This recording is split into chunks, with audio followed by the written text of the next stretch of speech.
বাংলা সাহিত্য জগতের কিছু সুন্দর রঙিন গল্প নিয়ে তৈরি এই গল্প ঘরের আজকের গল্প কবিগুরু রবীন্দ্রনাথ ঠাকুরের দেনা পাওনা।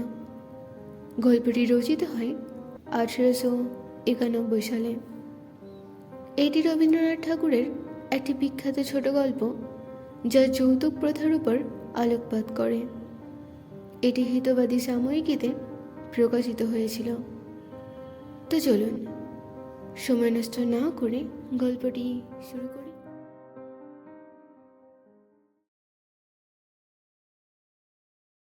পাঁচ ছেলের পর যখন এক কন্যা জন্মিল, তখন বাপ মায়ে অনেক আদর করিয়া তাহার নাম রাখিলেন নিরুপমা। এ গোষ্ঠীতে এমন শৌখিন নাম ইতিপূর্বে কখনো শোনা যায় নাই। প্রায় ঠাকুর দেবতার নামই প্রচলিত ছিল। গণেশ, কার্তিক, পার্বতী তাহার উদাহরণ। এখন নিরুপমার বিবাহের প্রস্তাব চলিতেছে। তাহার পিতা রামসুন্দর মিত্র অনেক খোঁজ করেন, কিন্তু পাত্র কিছুতেই মনের মতন হয় না। অবশেষে মস্ত এক রায়বাহাদুরের ঘরের একমাত্র ছেলের সন্ধান করিয়া বাহির করিয়াছেন। উক্ত রায়বাহাদুরের পৈতৃক বিষয় আশয় যদিও অনেক হ্রাস হইয়া আসিয়াছে, কিন্তু বনেদি ঘর বটে। বরপক্ষ হইতে 10,000 টাকা পণ এবং বহুল দান সামগ্রী চাহিয়া বসিল। রামসুন্দর কিছুমাত্র বিবেচনা না করিয়া তাহাতেই সম্মত হইলেন। এমন পাত্র কোনো মতে হাতছাড়া করা যায় না। কিছুতেই টাকার জোগাড় আর হয় না। বাধা দিয়া বিক্রয় করিয়া অনেক চেষ্টাতেও 1,006-7 বাকি রহিল। এদিকে বিবাহের দিন নিকট হইয়া আসিয়াছে। অবশেষে বিবাহের দিন উপস্থিত হইল। নিতান্ত অতিরিক্ত সুদে একজন বাকি টাকাটা ধার দিতে স্বীকার করিয়াছিল, কিন্তু সময়কালে সে উপস্থিত হইল না। বিবাহ সবাই একটা তুমুল গোলযোগ বাঁধিয়া গেল। রামসুন্দর আমাদের রায়বাহাদুরের হাতে পায়ে ধরিয়া বলিলেন, শুভকার্য সম্পন্ন হইয়া যাক, আমি নিশ্চয়ই টাকাটা শোধ করিয়া দেব। রায়বাহাদুর বলিলেন, টাকা হাতে না পাইলে বর সভাস্ত করা যাইবে না। এই দুর্ঘটনায় অন্তঃপুরে একটা কান্না পড়িয়া গেল। এই গুরুতর বিপদের যে মূল কারণ, সে চেলি পড়িয়া, গহনা পড়িয়া, কপালে চন্দন লেপিয়া চুপ করিয়া বসিয়া আছে। ভাবি শ্বশুরকুলের প্রতি যে তাহার খুব একটা ভক্তি কিংবা অনুরাগ জন্মিতেছে, তাহা বলা যায় না। ইতিমধ্যে একটু সুবিধা হইল। বর সহজে তাহার পিতৃদেবের অবাধ্য হইয়া উঠিল। সে বাপকে বলিয়া বসিল, কেনা বেচা দরদামের কথা আমি বুঝি না, বিবাহ করিতে আসিয়াছি, বিবাহ করিয়া যাইব। বাপ যাহাকে দেখিল তাহাকেই বলিল, দেখেছেন মহাশয় আজকালকার ছেলেদের ব্যবহার। দু একজন প্রবীণ লোক ছিল, তাহারা বলিল, শাস্ত্র শিক্ষা নীতি শিক্ষা একেবারে নাই। কাজেই বর্তমান শিক্ষার বিষময় ফল নিজের সন্তানের মধ্যে প্রত্যক্ষ করিয়া রায়বাহাদুর হতদম্য হইয়া বসিয়া রহিলেন। বিবাহ এক প্রকার বিষণ্ণ নিরানন্দভাবে সম্পন্ন হইয়া গেল। শ্বশুরবাড়ি যাইবার সময় নিরুপমাকে বুকে টানিয়া লইয়া বাবার চোখের জল রাখিতে পারিলেন না। নীরু জিজ্ঞাসা করিল, তারা কি আর আমাকে আসতে দেবে না বাবা? রামসুন্দর বলিলেন, কেন আসতে দেবে না মা, আমি তোমাকে নিয়ে আসব। রামসুন্দর প্রায়ই মেয়েকে দেখতে চান, কিন্তু বেয়াই বাড়িতে তার কোনো প্রতিপত্তি নাই। চাকরগুলো পর্যন্ত তাহাকে নিচু নজর। অন্তঃপুরের বাইরে একটা স্বতন্ত্র ঘরে 5 মিনিটের জন্য কোনোদিন বা মেয়েকে দেখতে পান, কোনোদিন বা দেখতে পান না। কুটুম্ব গৃহে এমন করিয়ার অপমান তো সহা যায় না। রামসুন্দর স্থির করিলেন, যেমন করিয়া হোক টাকাটা শোধ করিয়া দিতে হইবে। কিন্তু যে ঋণভার কাঁধে চাপিয়াছে, তাহারই ভার সামলানো দুঃসাধ্য। খরচপত্রের অত্যন্ত টানাটানি পড়িয়াছে এবং পাওনাদারদের দৃষ্টিপথ এড়াইবার জন্য সর্বদাই নানারূপ হীন কৌশল অবলম্বন করিতে হইতেছে। এদিকে শ্বশুরবাড়ি উঠিতে বসিতে মেয়েকে খোঁটা লাগাইতেছে। পিতৃগৃহের নিন্দা শুনিয়া ঘরে দ্বার দিয়া অশ্রু বিসর্জন তাহার নিত্যক্রিয়ার মধ্যে দাঁড়াইয়াছে। বিশেষত শাশুড়ির আক্রোশ আর কিছুতেই মেটে না। যদি কেহ বলে, আহা কি শ্রী, বউয়ের মুখখানি দেখিলে চোখ জুড়াইয়া যায়। শাশুড়ি ঝঙ্কার দিয়া উঠিয়া বলে, শ্রী তো ভারী, যেমন ঘরের মেয়ে তেমনই শ্রী। এমনকি বউয়ের খাওয়া পড়ারও যত্ন হয় না। যদি কোনো দয়া পরতন্ত্র প্রতিবেশিনী কোনো ত্রুটির উল্লেখ করে, শাশুড়ি বলে, ওই ঢের হয়েছে। অর্থাৎ বাপ যদি পুরা দাম দিত তো মেয়ে পুরা যত্ন পাইত। সকলে এমন ভাব দেখায় যেন বধূর এখানে কোনো অধিকার নাই, ফাঁকি দিয়া প্রবেশ করিয়াছে। বোধহয় কন্যার এই সকল অনাদর এবং অপমানের কথা বাপের কানে গিয়া থাকিবে। তাই রামসুন্দর অবশেষে বসত বাড়ি বিক্রয়ের চেষ্টা করিতে লাগিলেন। কিন্তু ছেলেদের যে গৃহহীন করিতে বসিয়াছেন সে কথা তাহাদের নিকট হইতে গোপনে রাখিলেন। স্থির করিয়াছিলেন বাড়ি বিক্রয় করিয়া সেই বাড়ি ভাড়া লইয়া বাস করিবেন। এমন কৌশলে চলিবেন যে তাহার মৃত্যুর পূর্বে একথা ছেলেরা জানিতে পারিবে না। কিন্তু ছেলেরা জানিতে পারিল। সকলে আসিয়া কাঁদিয়া পড়িল। বিশেষত বড় তিনটি ছেলে বিবাহিত এবং তাহাদের কাহারও বা সন্তান আছে। তাদের আপত্তি অত্যন্ত গুরুতর হইয়া দাঁড়াইল। বাড়ি বিক্রয় স্থগিত হইল। তখন রামসুন্দর নানা স্থান হইতে বিস্তর সুদে অল্প অল্প করিয়া টাকা ধার করিতে লাগিলেন। এমন হইল যে সংসারের খরচ আর চলে না। নিরুবাপের মুখ দেখিয়া সব বুঝিতে পারিল।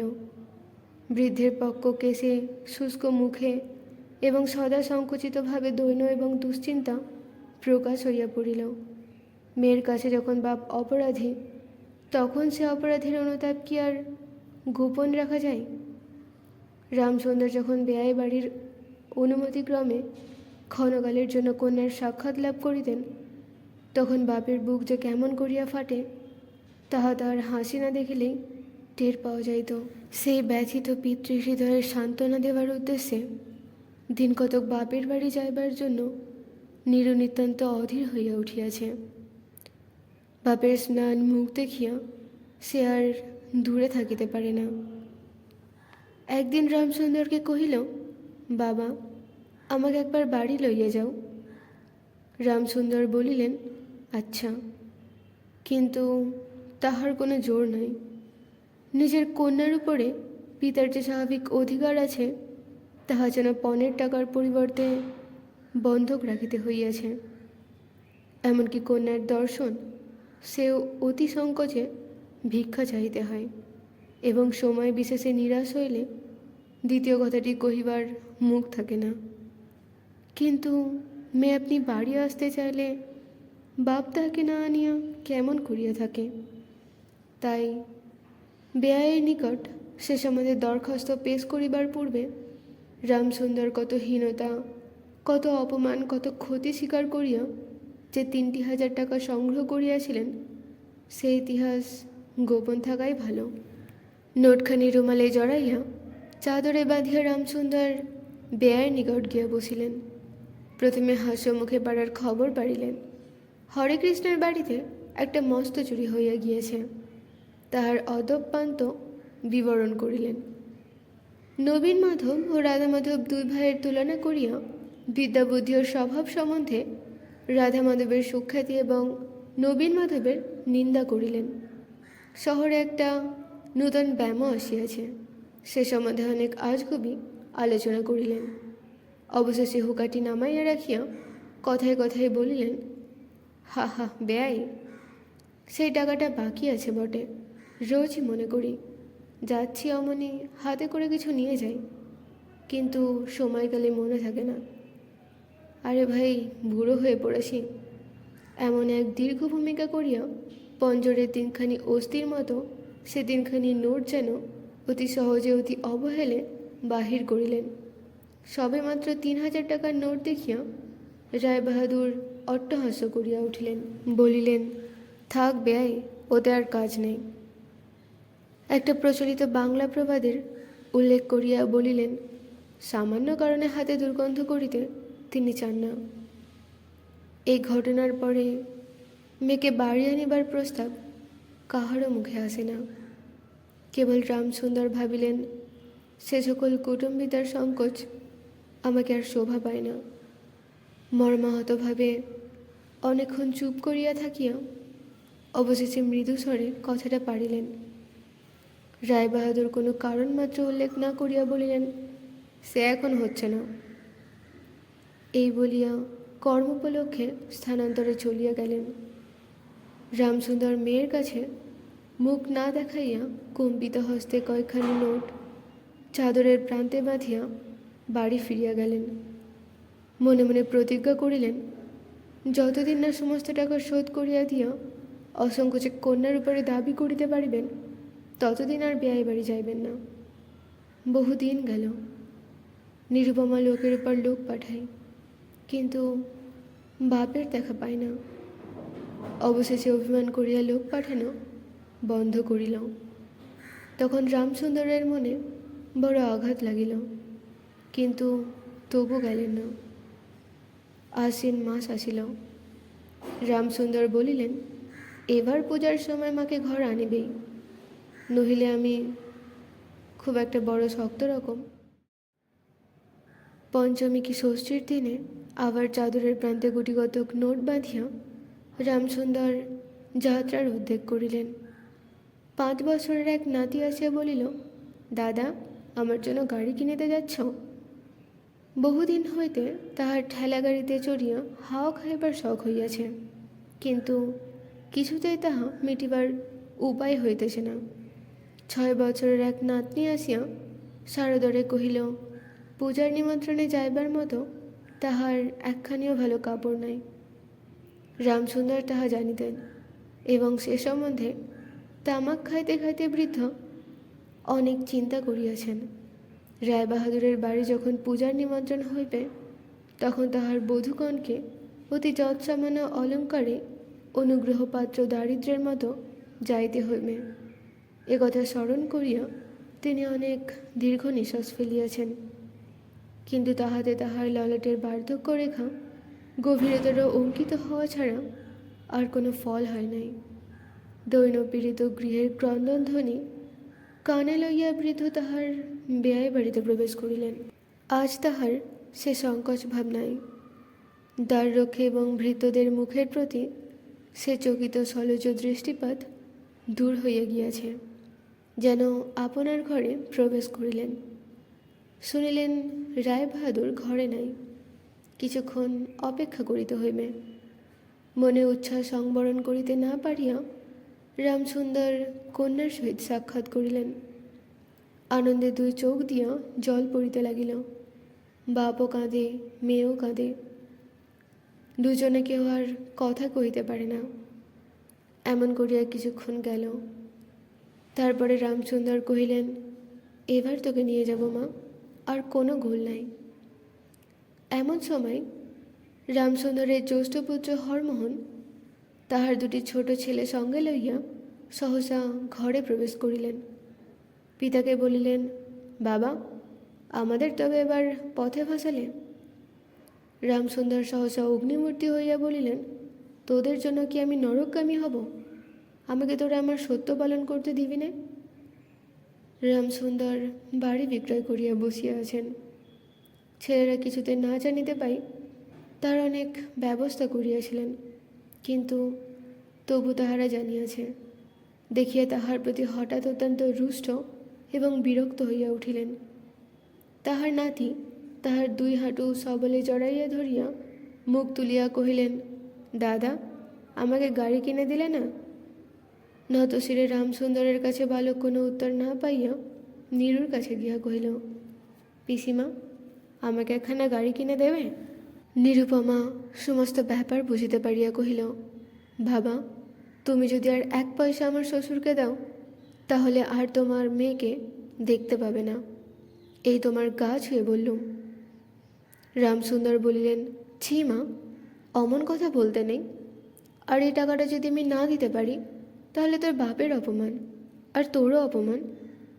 নীরু কহিল, টাকা যদি দাও তবেই অপমান। তোমার মেয়ে কি কোনো মর্যাদা নেই? আমি কি কেবল একটা টাকার থলি?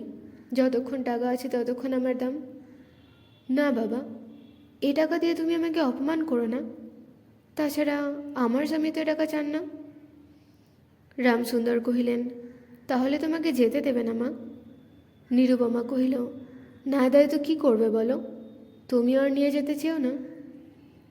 রামসুন্দর কম্পিত হস্তে নোটখানা চাদরটি কাঁধে তুলিয়া আবার চোরের মতো সকলের দৃষ্টি এড়াইয়া বাড়ি ফিরিয়া গেলেন। কিন্তু রামসুন্দরে যে টাকা আনিয়াছিলেন এবং কন্যার নিষেধে যে টাকা না দিয়ে চলিয়া গিয়াছেন, সে কথা গোপন রহিল না। কোনো স্বভাব কৌতূহলী দ্বারলগ্ন কর্ণ দাসী নীরুর শাশুড়িকে এই খবর দিল। শুনিয়া তাহার আর আক্রোশের সীমা রহিল না। নিরুপমার পক্ষে তাহার শ্বশুরবাড়ি সরসজ্জা হইয়া উঠিল। এদিকে তাহার স্বামী বিবাহের অল্পদিন পরে ডেপুটি ম্যাজিস্ট্রেট হইয়া দেশান্তরে চলিয়া গিয়াছেন এবং পাছে সংঘর্ষ দোষে হীনতা শিক্ষা হয়, এই ওজোরে সম্প্রতি বাপের বাড়ির আত্মীয়দের সহিত নীরুর সাক্ষাৎকার সম্পূর্ণ নিষিদ্ধ হইয়াছে। এই সময় নীরুর একটা গুরুতর পীড়া হইল, কিন্তু সেই জন্য তাহার শাশুড়িকে সম্পূর্ণ দোষ দেওয়া যায় না। শরীরের প্রতি সে অত্যন্ত অবহেলা করিত। কার্তিক মাসের হিমের সময় সমস্ত রাত মাথায় দরজা খোলা, শীতের সময় গায়ে কাপড় নাই, আহারের নিয়ম নাই। দাসীরা যখন মাঝে মাঝে খাবার আনিতে ভুলিয়া যাইত, তখন যে তাহাদের একবার মুখ খুলিয়া স্মরণ করাইয়া দেওয়া, তাহাও সে করিত না। সে যে পরের ঘরের দাস দাসী এবং কর্তা গৃহিণীদের অনুগ্রহের উপর নির্ভর করিয়া বাস করিতেছে, এই সংস্কার তাহার মনে বদ্ধমূল হইতেছিল। কিন্তু এইরূপ ভাবটাও শাশুড়ির সহ্য হইত না।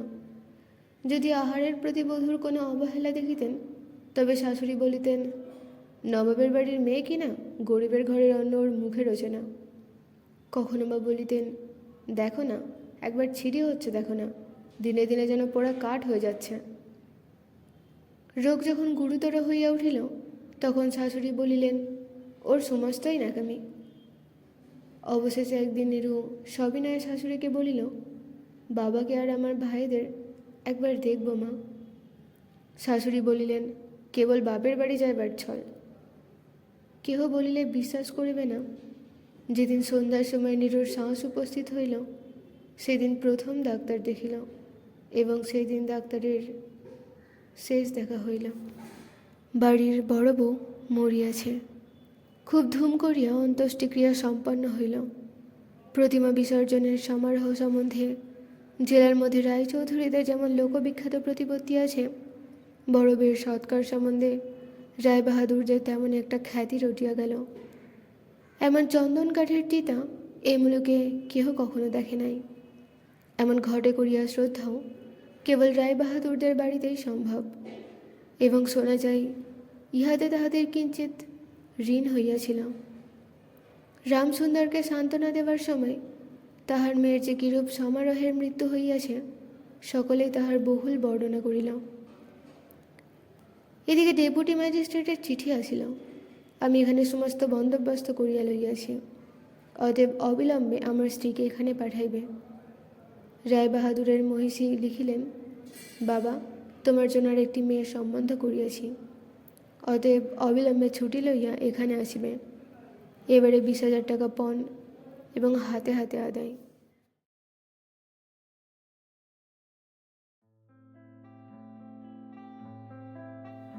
গল্পটি ভালো লেগে থাকলে একটি লাইক ও কমেন্ট করতে ভুলবেন না। আর আরও এরকম গল্প শুনতে চাইলে subscribe to my YouTube channel. চলে আসবো তাড়াতাড়ি আবারও নূতন রঙিন গল্প নিয়ে। ততদিন সাবধানে থাকুন। টাটা।